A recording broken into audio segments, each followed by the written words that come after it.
नमस्कार दोस्तों, स्वागत है आपका अपने इस चैनल स्पिरिचुअल ट्री में। दोस्तों, आज के इस वीडियो में हम आपको बताएंगे पेड़ पौधों से जुड़ी हुई कुछ ऐसी जानकारी के बारे में जिसको जानकर आप अपने जीवन में सुख, समृद्धि, धन, यश, मान सम्मान को आकर्षित कर सकते हैं। बहुत सारे लोग अपने जीवन में अपने घर में कई तरह के पेड़ पौधे तो लगाते हैं, लेकिन कौन से पौधों को लगाना चाहिए, किस प्रकार से लगाना चाहिए, इस बारे में उन्हें जानकारी नहीं होती है। और काफ़ी लोग हमसे इस बारे में पूछते भी हैं कि कौन से पेड़ पौधों को घर में लगाया जाना चाहिए जिससे सुख समृद्धि को आकर्षित किया जा सके, क्योंकि पेड़ और पौधे अपने आप में ही बहुत ही ज़्यादा चमत्कारी होते हैं जो हर तरह की बुरी बलाओं को घर में घुसने से रोकते हैं। जो घर में रह रहे लोग होते हैं उनके ऊपर जो ग्रह दोष चलने वाले होते हैं, यह सब कुछ पेड़ पौधों को पहले ही पता चल जाता है, जिसके कारण वो ऐसी ऊर्जाओं को छोड़ने लगते हैं जिससे घर के लोगों को लाभ मिलता है और कोई भी परेशानी घर में नहीं घुस पाती है। तो इस वीडियो को आप पूरा ध्यान से देखकर सभी बातों को समझ लें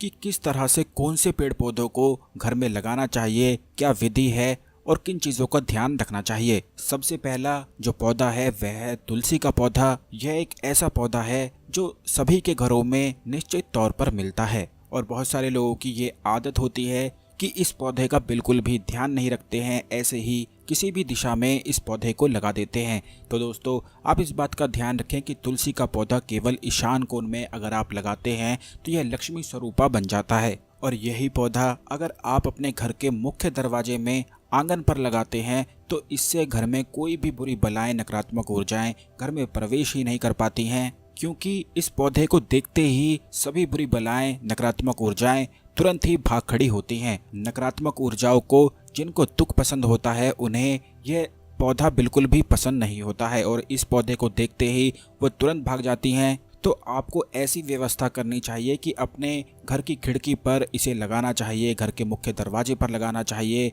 अपनी बालकनी में जहां से हवा आती है वहां पर तो आपको निश्चित तौर पर इस पौधे को लगाना चाहिए। लेकिन इस बात का भी ध्यान रखें कि रोजाना जल चढ़ाना बिल्कुल भी ना भूलें। बिल्कुल भी यह पौधा सूखना नहीं चाहिए, क्योंकि इसी पौधे के सूखने से यह संकेत माना जाता है कि नकारात्मक ऊर्जाएं घर में घुसने वाली हैं और इससे धन की परेशानी उत्पन्न हो जाती है, कार्यों में बाधाएं आने लगती हैं। तो आप बिल्कुल भी इस पौधे को सूखने ही ना दें। रोजाना जल चढ़ाकर एक चुनरी भी तुलसी माता को आप जरूर उड़ाकर रखें। अब दूसरा पौधा है, अगर तुलसी के पौधे के पास एक केले का छोटा सा पौधा भी लगा दिया जाए तो इससे बहुत ही ज़्यादा अच्छे योग फिर घर में बनने लगते हैं। बस इसी से सुख और समृद्धि घर में इतनी तेजी से आकर्षित होती है कि घर का जो मुखिया होता है उसे धन प्राप्ति के योग बनते हैं, नए नए अवसर उसे प्राप्त होते हैं, ऐसी कुछ चीज़ें उसे मिलने लग जाती हैं जिससे जीवन में बहुत ही ज़्यादा बूस्ट उसे मिलता है। क्यों? केले के पौधे को भगवान विष्णु का स्वरूप बताया गया है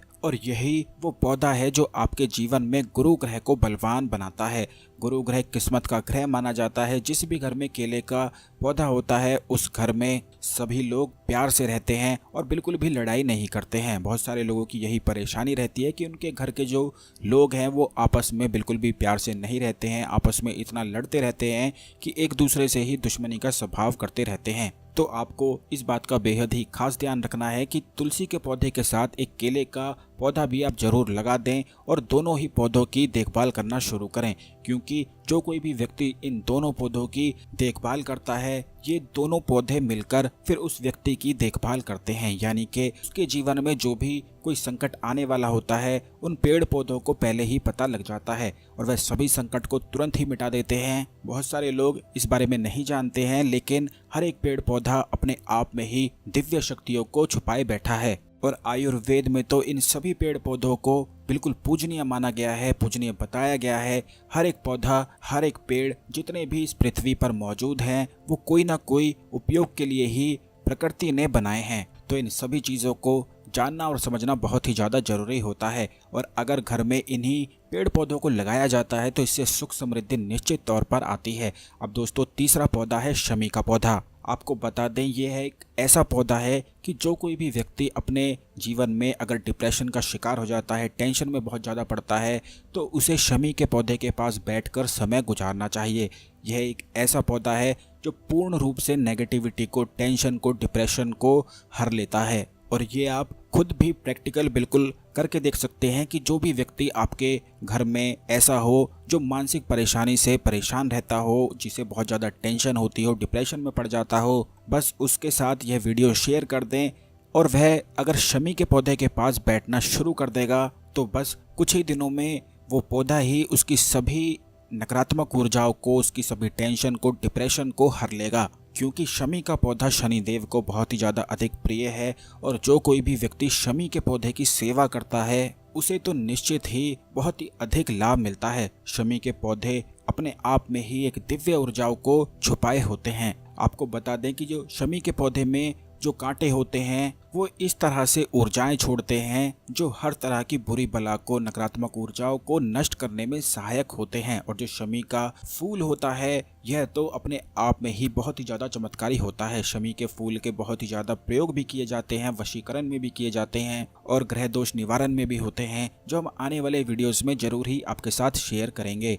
लेकिन शमी के जो पौधे का फूल होता है उसे शिवलिंग पर अगर चढ़ाया जाए तो यह धन प्राप्ति के योग बनाता है। जिन लोगों के जीवन में, काफ़ी लोग हमसे इस बारे में पूछते हैं कि उन्हें नौकरी नहीं मिल रही है, बहुत महीनों से, कई सालों से परेशान हो रहे हैं और ढूंढने पर भी नहीं मिल रही है, अच्छी से अच्छी नौकरी उनको पहले थी लेकिन अब नहीं हो रही है, या फिर व्यापार नहीं चल पा रहा है, तो आपको केवल इतना करना है कि आपको अपने घर में केवल शमी का पौधा लगा लेना है और उसकी नित्य प्रतिदिन सेवा करनी है। और जब उस पर फूल उगते हैं तो यह फूल आपको शिवलिंग पर अर्पित करने हैं। इससे भगवान शिव और शनिदेव की खास और विशेष कृपाएं उस जातक को मिलती हैं। अब बिल्कुल इसी तरह से गुड़हल का पौधा होता है जो भगवान गणपति को अधिक से अधिक प्रिय है। गुड़हल का जो पौधा होता है और उसी पौधे के जो फूल होते हैं जो आप अपने घर में लगाएंगे, उसी फूल को अगर आप शिवलिंग पर चढ़ाते हैं तो इससे कार्य में आ रही सभी बाधाएं तुरंत ही नष्ट हो जाती हैं।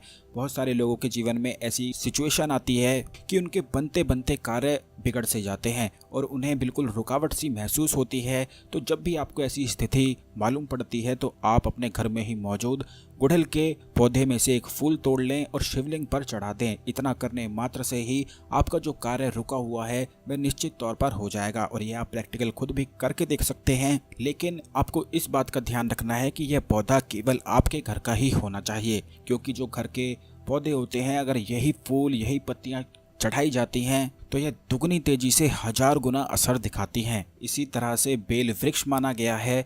अगर आपके घर में बहुत अधिक जगह है और आप लगा सकते हैं बेल का वृक्ष तो बहुत ही ज़्यादा अच्छा है। लेकिन बहुत सारे लोग क्या करते हैं कि इस पौधे को, इस पेड़ को ऐसे ही लगा देते हैं, बल्कि इसके साथ कुछ नियम बताए गए हैं। यह आपको पूर्व दिशा में लगाना चाहिए और बेल वृक्ष के नीचे आप अपने घर में एक छोटा सा शिवलिंग स्थापित कर सकते हैं, अपने नाम से सिद्ध करवा के, तो और भी ज़्यादा अच्छा है। अपने घर को शिव मंदिर बनाने का यह बड़ा ही आसान सा उपाय है और जो भी व्यक्ति अपने घर को शिव मंदिर बना लेता है फिर तो उसके घर में किसी भी तरह की नकारात्मक ऊर्जाएं घुस ही नहीं सकती हैं, क्योंकि जितने भी देवी देवता हैं, जितने भी शैतान इस दुनिया में हैं, वे सभी केवल भगवान शिव के सामने ही नतमस्तक हैं। सभी उनके चरणों में अपने सिर को झुकाते हैं। तो दोस्तों, बेल का वृक्ष लगाकर अगर आप छोटा सा शिवलिंग स्थापित कर देते हैं और बेल वृक्ष पर ऐसी व्यवस्था करते हैं कि छोटी सी मटकी उस पर लटका कर उससे बूंद बूंद शिवलिंग पर 24 घंटे टपकनी चाहिए। थोड़ा सा कच्चा दूध भी आप उस मटकी में डाल दें।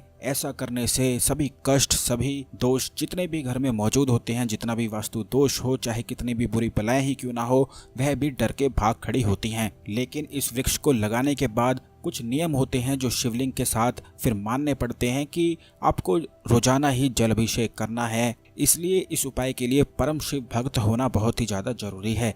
भगवान शिव के प्रति पूर्ण प्रेम रखकर जो कोई भी व्यक्ति इस प्रकार शिवलिंग की सेवा करता है, रोजाना अपने घर के बेल वृक्ष से पत्ते तोड़कर चढ़ाता है, उसे भगवान शिव की विशेष कृपाएं तो प्राप्त होती ही है, बल्कि उसके खुद के मन में भी इतना प्रेम बढ़ जाता है कि उसे सब कुछ ही अपने आप फिर प्राप्त होने लगता है। भगवान शिव ही उसके गुरु बन जाते हैं और उसे सब मार्गदर्शन, सब ज्ञान की बातें खुद ही बताने लगते हैं। बहुत सारे लोग ये नहीं जानते हैं, लेकिन भगवान शिव के प्रति अगर आप पूर्ण प्रेम रखते हैं तो वह निश्चित तौर पर बात करते हैं और मार्गदर्शन भी करते हैं, जो हम आने वाले वीडियोस में जरूर ही आपको बताएंगे कि किस प्रकार भगवान शिव से बात की जाती है। पिछले वीडियोस में भी काफ़ी बार हमने बताया है तो आप उन वीडियोस को भी देख सकते हैं। वीडियो को लाइक करके अन्य भक्तों के साथ भी जरूर शेयर कर दें, जिससे सभी लोग इस जानकारी का लाभ उठा सकें, अपने जीवन में चल रहे कष्टों को समाप्त कर सकें और भगवान शिव की विशेष कृपा प्राप्त कर सकें। कमेंट बॉक्स में देवों के भी देव महादेव महाकाल को नमस्कार महादेव लिखकर महामृत्युंजय मंत्र भी जरूर लिख दें,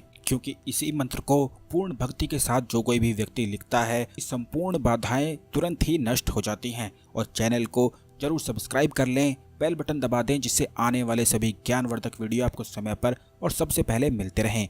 धन्यवाद।